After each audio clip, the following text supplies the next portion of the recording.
మా ఫ్రెండ్స్ అనేవాళ్ళు, అరే ఆ ఇంట్లో ఎట్లా పుట్టావరా నువ్వు. సో చాలా దారుణమైన పరిస్థితి.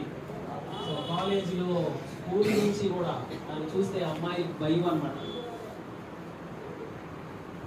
సో అంత దారుణమైన పరిస్థితుల్లో ఉన్న నేను ఎప్పుడైతే యేసు ప్రభు గురించి ఎలాంటి మీటింగ్లో విన్నానో నాకు అర్థమైంది నేను పాపినని. సో మనశ్శాంతి కోసం నేను చేసే ప్రయత్నాలన్నీ వ్యర్థమని, సో నా కోసం ఈ లోకానికి యేసు ప్రభు పాపం నుంచి విడిపించడానికి ఆయన వచ్చాడని, సో నా పాపం కోసం ఆయన పెనాల్టీ చెల్లించాడు. కేవలం ఆయన్ని విశ్వసించడం ద్వారా, నేను ప్రభువుని అంగీకరించడం ద్వారా పాపం నుంచి విడిపించబడతానని నాకు అర్థమైంది. సో ఆ రోజు నేను నిర్ణయం తీసుకున్నాను. కాబట్టి ఈరోజు మీ ముందు ఇలా ధైర్యంగా నిలబడగలుగుతా ఉన్నాను.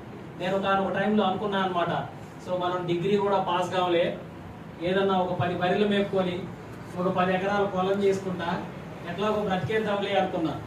కానీ జీవితాన్ని మార్చగలిగిన శక్తి కలిగిన యేసు ప్రభు నా జీవితంలోకి రావడం ద్వారా ఈరోజు మీ ముందు నిలబడ్డాను. సో ఒక స్కూల్లో టీచర్గా నేను పనిచేస్తా ఉన్నా. నేను ఎంఎస్సి బిఈడి కంప్లీట్ చేయలేదు. సో డిగ్రీ కూడా పాస్ కాలేదనుకున్నా నేను ఎంఎస్సి బిఈడి చేసి టీచర్గా జాబ్ చేయను. సో కేవలం యేసు ప్రభు నా జీవితం.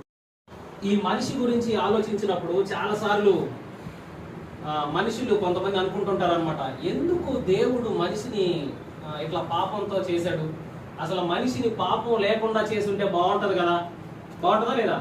సో ఈ ఊహే ఎంత బాగుందో అనిపించింది. పాపం లేకుండా మనిషిని చేసి ఉంటే దేవుడు చాలా బాగుంటుంది అని అనుకుంటాం.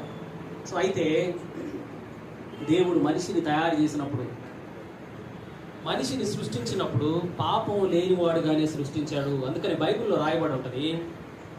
సో దేవుడు ఆయన ఏమంటాడంటే, తన పోలిక చొప్పున తన స్వరూపంలో మనిషిని చేయాలని ఇష్టపడ్డాడు. తన పోలిక చొప్పున తన స్వరూపంలో మనిషిని చేశాడు. సో పరిశుద్ధంగా, తన పోలిక అంటే ఫిజికల్ కాదు, కానీ దేవునికి